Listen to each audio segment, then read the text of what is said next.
नर्मदा का हर कंकर शंकर, ऐसा क्यों कहा जाता है?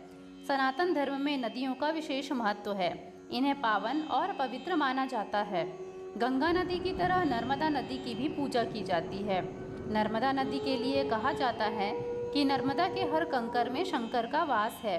क्या आपको पता है कि नर्मदा का हर कंकर शंकर क्यों कहा जाता है? आइए इस वीडियो के माध्यम से जानते हैं।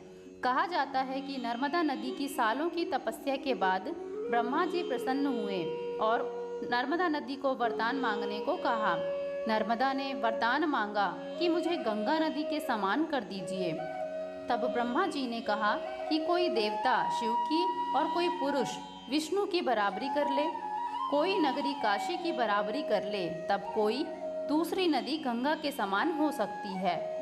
यह सुनकर नर्मदा ने वरदान का त्याग कर दिया और काशी में जाकर शिवलिंग की स्थापना कर घोर तपस्या करने लगी।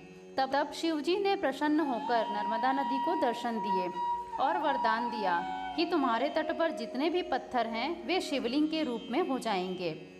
शिवजी ने नर्मदा नदी से कहा कि गंगा नदी में स्नान से सारे पाप नष्ट हो जाते हैं, पर तुम्हारे दर्शन मात्र से ही सारे पापों का निवारण हो जाएगा। तभी से नर्मदा का हर कंकर शंकर कहा जाने लगा। नर्मदा नदी के पत्थरों को नर्मदेश्वर शिवलिंग कहा जाता है। सभी तरह के शिवलिंग में से नर्मदेश्वर शिवलिंग का विशेष महत्व है।